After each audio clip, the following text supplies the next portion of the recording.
Bismillahirrahmanirrahim. Assalamualaikum dan salam sejahtera. Kembali ke Tok Lang Channel. Apa khabar semua? Pagi ni sambil-sambil kita menyiram pokok di kebun kita ni, kita akan buat satu perkongsian yang saya rasa ramai yang berminat, iaitu mengenai pokok kita yang dilanda penyakit. Tapi sebelum saya teruskan video kita pada pagi ini, kepada sahabat-sahabat yang masih lagi belum menekan butang subscribe, bolehlah membantu kami memperkembangkan lagi channel ini dengan menekan butang subscribe dan juga loceng notifikasi sebagai tanda sokongan. Saya sangat hargainya. Ianya percuma, tak kena bayar apa-apa, tekan je. Perkongsian ringkas kita pada hari ini. Selepas bulan puasa, sebab bulan puasa saya dah tinggal kebun ni, dan sebelum itu pun saya kurang mesin rumput dan sebagainya kan. Jadi kebanyakan pokok kita di kebun ini diserang oleh, yang pertama saya nampak jelas ialah teritip lah. Penyakit yang nombor satu yang kita penanam durian ni takut lah, iaitu teritip, serangga teritip, dan juga penyakit yang disebabkan pembawaan kulat, iaitu hawa daun. Dia combine dua-dua ni, kebiasaannya lah ya, ada di kebun kita, kalau terutamanya kalau kita tanam pokok durian dengan banyak.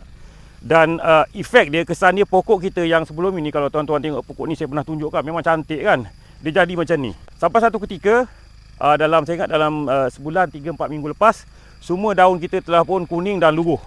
Dan selepas kita buat perawatan, cara-cara perawatan tuan-tuan boleh tengok dia tak ada bezanya ya, sebelum yang kita buat, iaitu kita sembuh racun serangga dan juga racun kulat. Tuan-tuan boleh tengok dalam video yang sebelum ini.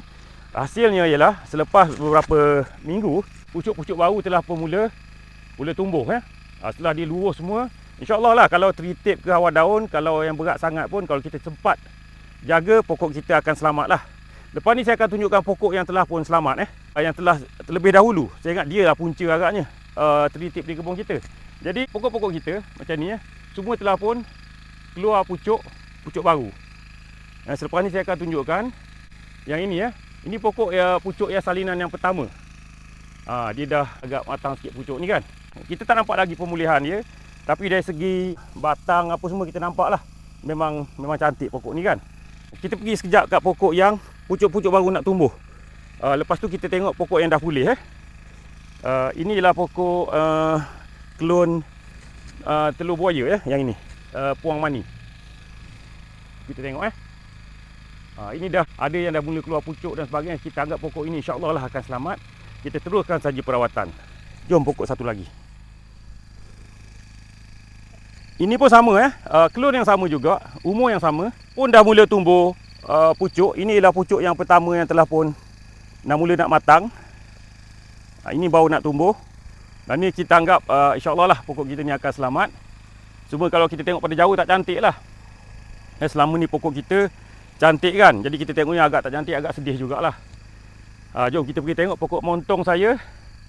Sebelum ini memang dia lebih awal kena pada ni, dan sekarang pun kita anggap telah pulih lah. Jom kita tengok. Ini pokok montong. Dah pun 2 kali berpucuk selepas dia kena serangan teritip. Memang macam tadi juga, semua daun dia luruh. Dia berpucuk sekali. Ini pucuk dah berpucuk kali kedua. Jadi pokok ni kita nampak dah pulih lah. Memang cantik sikit. Air sini pun cantik Saya tak perlu saya nak buat laluan lain. Memang cantik lah air, sebab dia dekat apa ni, jadi dia punya panjutan air dia cantik. Saya pijak pipe berbunyi. Okey, jadi kalau tuan-tuan tengok kita anggap pokok kita telah pulih sepenuhnya. Walaupun daun dia tidak berapa cantik lagi, tapi kira cara pokok ni naik dan sebagainya, memang insya-Allah lah. Ini pokok ni saya pernah tunjuk, saya kata pokok yang paling subur dekat kebun saya lah, montong ni. Akhirnya subur-subur dia pun diserang juga oleh serangga dan juga kulat. Itulah cabaran kita. Dan kalau tuan-tuan, kalau siapa yang biasa kebun saya ni, dia akan lalu dekat atas jalan, dia akan tengok lah macam tak ada daun. Sebab kebanyakan pokok kita diserang oleh, ini pun ada bekas-bekas teritip lagi, tapi semua dah mati lah. InsyaAllah kita akan sentiasa sembuh dengan racun serangga sebagai perawatan dia lah. Kita dah buat, tuan-tuan tengok kan, kita buat pemakasan dan sebagainya. InsyaAllah lah, kalau semua pokok kita yang secantik ini, kita rasa sangat seronok duduk kat kebun. Itu dulu perkongsian ringkas Tok Lang Channel pada pagi ini. Kalau pokok kena serang penyakit, jangan putus asa.